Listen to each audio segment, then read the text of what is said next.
What's going on, people, and welcome to a brand new episode of Too Many Games and Not Enough Time, where I speak to incredible gamers from across the globe. Now, thank you so much for the love on the channel. Keep supporting, keep subscribing. Big competition coming real soon as we hit that 2K. So make sure you hit in that subscribe. Now, on today's episode, I have a rapper, an anime enthusiast. These men are sending beef tracks out to anime characters, you know. You can catch him in the gym, getting his Super Saiyan on, vocaling for Smash. We are talking Shao Dow, but I like to call him Shao Go. What's going on, my G? Yo, Midas, how's it going, man? How are you today, man? Yeah, I'm good. I was up like at 3 a.m. editing a Majora's Mask video. I'm doing a 100% playthrough on Majora's Mask. So yeah, I'm good though. So I was literally watching your Majora's Mask video yesterday. So we're gonna talk about that in a minute. But before we get into that, like, you're so interesting. So I came across you via our mutual friend Joe Grimes. You lot got a sick song together.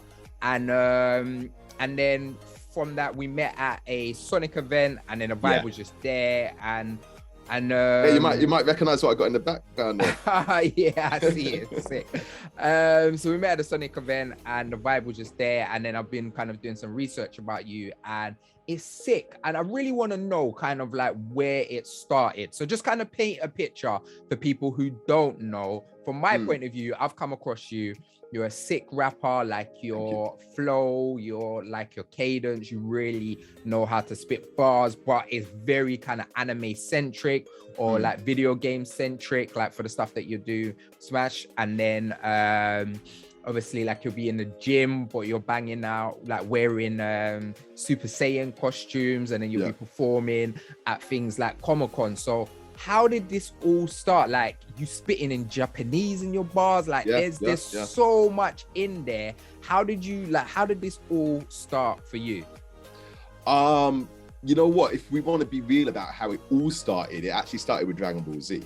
So when I was a kid, like 11, I went to New York to visit family, and when I was there, this show came on the TV. There was man them just punching each other in the face.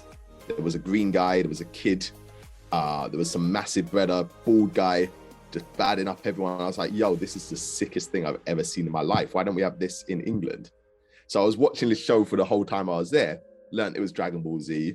The man were doing up Kamehameha, everything like that. And I decided, right, I want to learn how to shoot energy beams. So I'm like, okay, when I get back to England, how am I going to do that?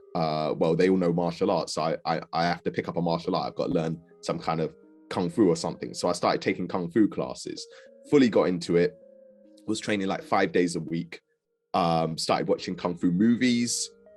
Dragon Ball Z obviously came over to the UK via Toonami, as well as stuff like Sailor Moon. I was already aware of Pokemon, so started getting into anime without really even knowing I was into anime like that, you know? So watching a lot of that, watching a lot of Kung Fu films. Eventually I decided, if I want to learn how to do a Kamehameha, I'm going to have to go and learn it properly. So after I finished college, I went over to China and started learning Shaolin Kung Fu over there. So I trained out in China for a little while.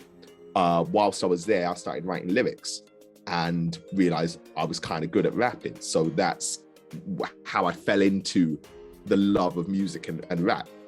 And came back to the UK, went to university, developed my music career from there, and graduated and decided, you know what, I want to be a full-time rapper. And it went forward from there. And then fast forward to during the pandemic, when obviously I can't perform, you know, a lot of the stuff that I'm doing as a musician becomes a lot more difficult, and I had to learn how to develop my fan base and my career online. So I was doing a lot more commission work. I was writing theme songs for cartoons, and one cartoon I worked on was voiced by Sean Schemmel, who is also the voice of Goku. So that for me was totally wild, because pretty much my whole thing started because of his voice, and I told him as much without trying to sound as much of a fanboy as possible. But that's sick. That is proper full circle. Yeah, exactly. You know, so still haven't learned to do a Kamehameha yet, but I did work with one of my heroes. In fact, I've worked with a few of my heroes now, and like I love that. I love that the key word is yet. Yeah, I'm still at it. And if you watch any of my gym videos on Instagram, you'll see I'm still at it. But yeah, so worked with Sean Schemmel. Then I kind of fell into a community known as Nerdcore. With a track that I released called Nani, which was me flipping between English and Japanese. It's not the first time I've done it. I did it on my Fire in the Booth as well, but I really didn't want it to become a gimmick or something where it was like, oh, it's just that guy who raps in English and Japanese. So I left it for a while until I had a strong idea, and Nani came to me and it just seemed to work. So I created this track that is a hybrid of English and Japanese lyricism, and people really, really liked it. And it was one of the biggest responses I've had to a track that I've released. And as an artist, why would you not go where the love is, and why would you not do what people are enjoying from you, so long as you personally enjoy it yourself? And it just so happens I very much enjoy rapping about nerdy stuff, rapping about gaming, rapping about anime, flipping different languages into my music. And I always felt a little bit out of place in the grime scene, where it was kind of like, well, I'm obviously very different with what I do. I don't think the same as a lot of grime artists. No shade to them. That's just what it is. I don't present myself in the same kind of way. So I always kind of felt like, well, I don't really know where my place is in this scene. Whereas with nerdier music and nerdcore in general, I wouldn't even say I'm a nerdcore artist per se, but I make what I love. Fam, I didn't even know that was a genre of music. Well, that's mad. I didn't even know that was a genre of music. That's so dope. And the thing that I love about that, and one of the things that I've loved the most about Too Many Games, is just kind of speaking to people about how they kind of got where they have, and how gaming and how anime and how all of this kind of nerd culture has been something from their childhood, whether it be family members or something. And this is something that's always stayed with them and kind of linked into their adult life. Because I used to be a recording artist as well. And it's so mad, because when I started in this gaming thing, people are like, oh, bro, you're a gamer. And I was like, fam, I've been a gamer longer than I've been an artist. I've been an artist since I was an adult. I've been a gamer since I was a little youth. Like this is what I live and breathe. So to kind of have that synergy is super, super dope, man. And like I said, you're loving it. Yeah, you're sick as well, man. All right, let's talk a bit about gaming. So two franchises that mean the most to me in the world is Final Fantasy and The Legend of Zelda. Love both of them. So I've been catching up on your Majora's Mask, your Majora's Mask Let's Plays. And two things that really surprised me. First of all, I was not expecting you to do the character voices. That proper threw me. I was not expecting that at all, and I love it. And two, what's your relationship with the Zelda franchise? Zelda's been in my heart from day. I don't even remember how I fell into it. I think actually Majora's Mask was the first Zelda game I ever clocked. I think so, because I played Ocarina of Time and the likes creeped me out. And you remember when you go into the forest temple and you're wandering through, and Navi's like, hey, listen, keep an eye on the ceiling. And you're like, what? And it's like, there's monsters on the ceiling. It's like, and what? It's like, And bear in mind, you've been playing. If you haven't played Ocarina of Time, because some people haven't, then they won't understand what we're talking about here. But you go through the game as a kid, first of all, and it's set up in a certain way. You do what you got to do, you turn into an adult, and the forest temple is the first place to drop. And immediately after you come out of the Temple of Time, right, there are just re-deads, zombies in the middle of the town square that scream at you and try and bite you. And you're like, hold on, game done changed. So when you get into the forest temple, which is the first temple that you have to deal with, you walk into this room and Navi's talking about there's monsters on the ceiling. You're like, no, but how, what? And then a giant dismembered hand comes out of nowhere, grabs you and takes you back to the start of the level. And you're like, no, okay, I don't want to play this game anymore. And that was for me. That was me. Like, I was shook. Not even gonna lie. It's funny you say that, right? Because like, so Ocarina of Time is my game. I think it's one of the greatest games ever built. And like, we were lucky, like when playing Ocarina of Time when you're young, like the internet weren't a thing like that. And you weren't getting spoilers like that. So no one knew that you're going to be an adult Link and you're playing for time and you're playing this game that's really long as Kid Link, and you go and pull the Master Sword and then you become an adult. You're like, wow, that's Yeah. But what's really funny for me is you saying you completed Majora's Mask first, but Majora's Mask is dark, like compared to Ocarina of Time. Yeah. Ocarina of Time is kind of bubblegums and cherries compared to You know what? Majora's Mask is weird. dark. Majora's Mask is weird, and that speaks to me. And don't get me wrong, I completed Ocarina of Time and I 100%ed it, but I did that later. Like, I played through a lot of Ocarina of Time, but it wasn't until Majora's Mask where I was like, yo, because the concept of being able to change into a Deku Scrub, a Zora, and a Goron just worked for me. It was such a fantastic game. I feel like I did complete Ocarina of Time before I played Majora's Mask, but I just ran through it. Whereas Majora's Mask, I 100%ed it and I played that game. And then obviously Smash Bros came out around the same kind of time. So Link was in Smash Bros as well. I don't know what it is about Link. I think it's the sword. He's got a sword and he's a bad man. He doesn't say anything. Just runs up in your house, smashes your pots, takes your money and bads people up with a sword. And I'm like, yeah, I like that. Yeah, shout out to Link. And for the non-gamers, Link, people think his name's Zelda. He's not Zelda. Yeah. Zelda is the princess. Link is the guy in the green tunic. And that's dope, man. Yeah, there are only 3 games that are named after Link in the Zelda franchise. Yeah, so you got Link to the Past, Link's Awakening. I don't know what the other one is. Yeah, the third one apparently is really quite difficult. I can't remember what the third one is. Yeah, I think it might be. Is it the one with like the 4 links? Oh, yeah, it might be. I can't even remember what that's called off the top of my head. All right, so one of the things that's been super interesting, and you kind of touched base on it a little bit earlier, is how the pandemic obviously changed the world, but it really changed the world for creatives. So someone like myself, who is a video game presenter, I only presented in studios. The reason why I started this series, Too Many Games, is because I was in my house and I couldn't get to a studio, and I was kind of like, what shall I do? And it really changed how we create and how we game. What would you say are the main differences in terms of how the world's been of the last 2 years that's changed? And obviously you highlighted it a bit before, but changed how you create and how you game. Well, I mean, I'm in my studio right now. This is a ShaoDow, and luckily I got my place and started building the studio just before the pandemic started. So when we were deep in it, I was able to work because I could just walk downstairs and record rather than have to go somewhere. So that I was lucky in that regard. But to sum it up easily, before the pandemic, I had 3,000 subscribers on YouTube. Within a year of like actually putting focus in on my online presence properly, I'd moved that up to like 20K. So my fan base online, especially in America, exploded during the pandemic, and I was doing a lot more features, a lot more I was putting out more music than I'd put out in a long time, just because I wasn't here, there, and everywhere performing, etc., etc. So that was cool to be able to focus in on something that I really needed to develop a lot more. I think the pandemic made the world a lot smaller for a while, and you started to focus in on the things that were really important to you, and realizing that, look, if I'm going to be trapped in my house, I'd rather be trapped somewhere that I actually enjoy. So I'm personally looking to move out of the UK within the next 5 years or so. But I also think that people just started to really zero in on what's important to them. And yeah, 100%.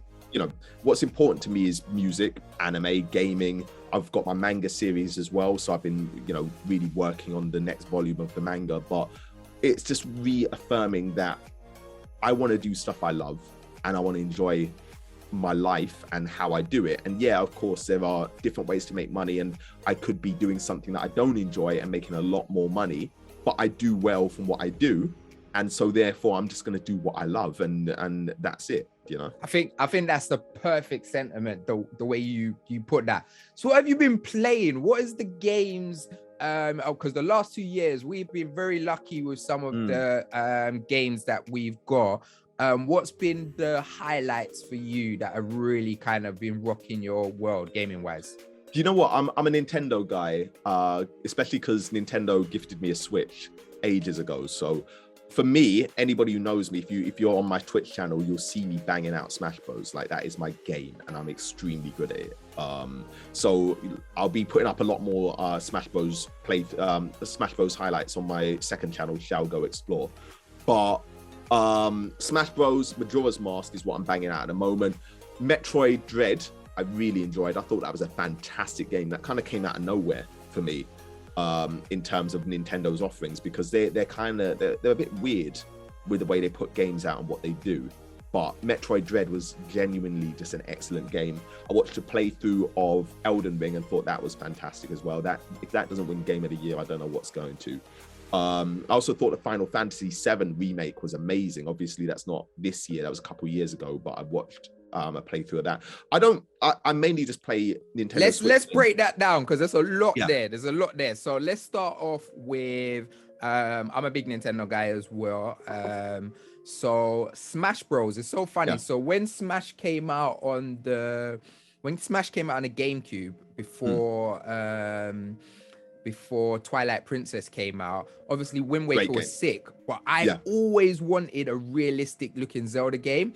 So when I used to play Smash Melee, and I'd literally have Link, Ganon, and Zelda in Hyrule Castle just fighting, so I can have a realistic looking. So that's super dope, and I love how you was like, and I'm sick at it. Obviously we touched base about Majora's Mask already. Metroid is so interesting because I'm a Metroid Prime don, so I like Metroid Prime. I like the first person. Have you played the three of them? So I played 1 and 2. I haven't played the full trilogy, but I played 1 and 2. So I love Metroid Prime.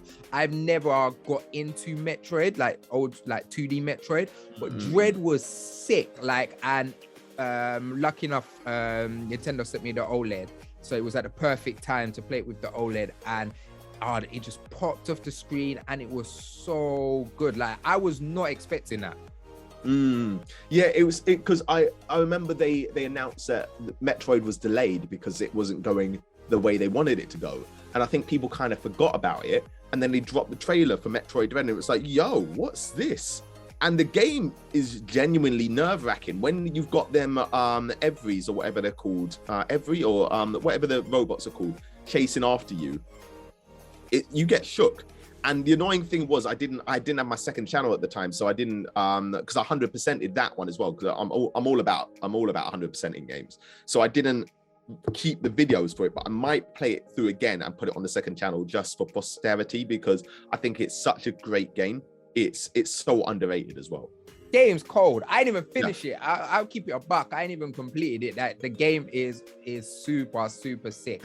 Look, we're not even going to start with Final Fantasy VII because that game is everything to me. And we're a short form podcast. We only got 20 minutes. Like we'll be here for 2 hours. You can see you got my Cloud Strife behind me. Like, that game is everything. They put Cloud and Sephiroth in Smash Bros. That's all I needed. Yeah, that's that. Exactly. I got a One Wing Angel song as well, right? Oh, is it? Oh no. I got Sephiroth song. Yeah. Send that to me after. Before we wrap this up, like I said, we're a short form podcast. In your background, you got a really cool, people are going to see it changing. You got your Sonic Nano Leaf, like from when we met. And it's really funny because when we went to that event, I saw the Knuckles and I was like, the Knuckles is sick. I want to do the Knuckles. And when I spoke to Joe Grant, he was like, no, I want to do Sonic. And he was like, actually, I'm going to let people vote. And people voted, and Knuckles won. And he got the Knuckles. Yeah. And I was like, no, I'm doing Knuckles. And I got my Knuckles pendant. And I'm like, I'm fully keeping Knuckles, like, because I feel like the Knuckles looks the most realistic. And then I saw you do your post, fam. And I saw you do the Sonic, and then you did Super Sonic, and then you did Shadow. And I was like, no, I'm doing Sonic now. So I've got Sonic up on the wall. I ain't even showed anyone yet. I've got Sonic up there. Like, like I said, Knuckles is my guy, and I fully was gonna do Knuckles, but I was like, I gotta do Sonic because of the Shadow. Well, plus blue's my favorite color, first of all, but Shadow the Hedgehog's a bad man. I've actually got it set up. So I've got Sonic, I got Super Sonic, I got Shadow, I got Amy, and then I got Silver. I added Silver in there. You can't really see Silver because of the way the light, but they're all there. That's sick. But no, really, I just want you to know, fam, like, what you do is sick. I'm super proud of the growth. That is amazing. To go from 3K to 20K, like, in the space of a year or two is immense. And I really think, like, what you've done in the niche is so dope, and you can tell it's just passionate. Like the thing that I love about it is you're a sick rapper, but you're just rapping about something you love. It's not, sometimes you get people who are nerdy and they love that kind of anime stuff and they're like, oh, let me rap so I can talk about this stuff, but they're dead. So it doesn't really connect. But what you're doing is sick. Before we let you go, if you were to send the people to go and look at a specific piece of content that really reflects you, where are you sending them? I would say just go across to my YouTube channel because you can find a lot there. So that's youtube.com/ShaoDow music, or my website diygang.co.uk. I've got a new track out with the animation channel Mashed. It's called Boy. It's a Kratos God of War track. It's fully animated. It's very sick. It's almost at 1 million views in about a month's time. It's gonna hit. It's been out almost a month. It's about to hit 1 million plays. So yeah, really proud of that track. But I got plenty. I got the Evan Yeager for Dead diss track on my channel as well. So yeah, just check out the music. I'm on Spotify, everything. You know, I just want people to enjoy what I do. Definitely check it out because it is sick. Just like you for staying to the end of the video. Make sure you hit that like, make sure you hit that subscribe. Let us know in the comments below if you could make an anime diss track. Who you dissing, fam? Whose neck are you going at? That's what I need to know. I'm a Mr. Midas. He's been ShaoDow. You have been the MVPs, and we out of here. Peace.